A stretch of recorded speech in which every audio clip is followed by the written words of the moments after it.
రామ్ రామ్ జై శివలాల్ అందరికి నమస్తే। ఈ కొత్తగా ఇప్పుడు స్టాక్ మార్కెట్ నేర్చుకునే వారి కోసం ఈ వీడియో, దీన్ని తప్పక షేర్ చేయండి, లైక్ చేయండి, సబ్స్క్రైబ్ చేసుకోండి। అయితే ఇప్పుడు కొత్తగా ఎవరైనా మార్కెట్లోకి వస్తే బిఎస్సి ఎన్ఎస్సి అని చెప్పేసి చాలామందికి తెలియదు। బిఎస్సి అంటే బాంబే స్టాక్ ఎక్స్చేంజ్, ఎన్ఎస్సి అంటే national stock exchange.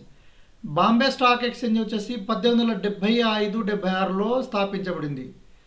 National stock exchange వచ్చేసి 1992లో ఏర్పడింది। బిఎస్సి వచ్చేసి మొత్తం టోటల్గా పేపర్ వర్క్ బాండ్ రూపంలోనే అప్పుడు మార్కెట్ జరిగేది।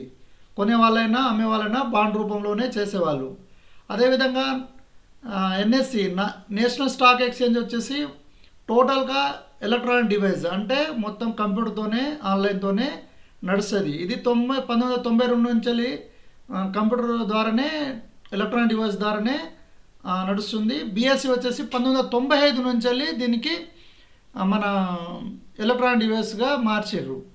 అయితే బాంబే స్టాక్ ఎక్స్చేంజ్ బిఎస్సిలో సెన్సెక్స్ అనే దాంతో మనము ఇండెక్స్గా చూపిస్తాము, నేషనల్ స్టాక్ ఎక్స్చేంజ్నేమో నిఫ్టీ 50 తోటి మనం ఇండెక్స్గా అంటే సూచీలుగా చూపిస్తాము। బాంబే ఎక్స్చేంజ్లో 30 కంపెనీలు మాత్రమే టాప్ కంపెనీలుగా చూపిస్తాము।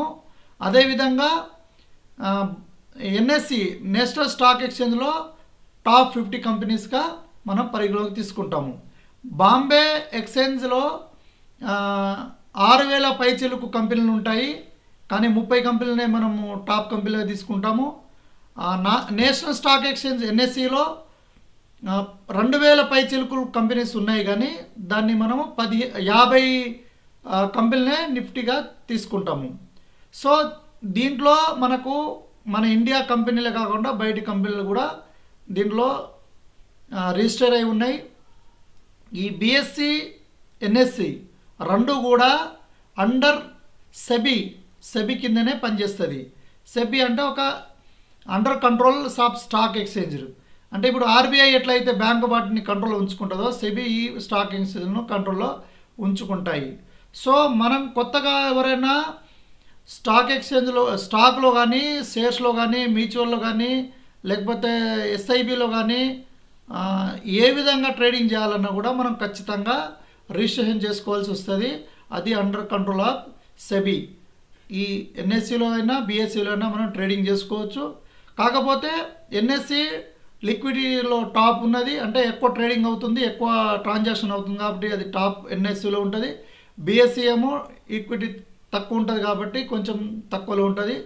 ఇది బిఎస్సి వచ్చేసి ఏషియాలో ఫస్ట్ మార్కెట్, ఎన్ఎస్సి వచ్చేసి వరల్డ్ వైడ్గా ఇప్పుడు బాగా ఫేమ్ అవుతుంది। ఇండియాలో టాప్ ఉన్న ఇప్పుడు ఎన్ఎస్సికి ఉంది, తర్వాత బిఎస్సి ఉన్నది। వరల్డ్ వైడ్గా మన ఇండియా సూచీలను ఎన్ఎస్సి బిఎస్సితోనే, అంటే సెన్సెక్స్ నిఫ్టీ 50 ద్వారానే మనము మన ఇండియా యొక్క ఎకనామిక్ గ్రోత్ను ఇండెక్స్గా తీసుకొని పరిగణలోకి తీసుకుంటాము।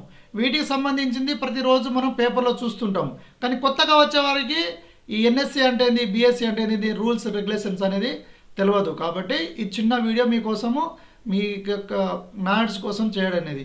So thank you friends. ఏమైనా డౌట్ ఉన్నా లేదంటే ఇంకేదన్నా మీకు కావాలన్నా కామెంట్స్ రూపంలో చేయండి, మేము దానికి క్లారిఫై ఇస్తాం। మా ఛానల్ను సబ్స్క్రైబ్ చేయండి, షేర్ చేయండి, లైక్ చేయండి। Same Ram Ram, thank you. ఇట్లో మీ రవీందర్ నాయక్। Thank you.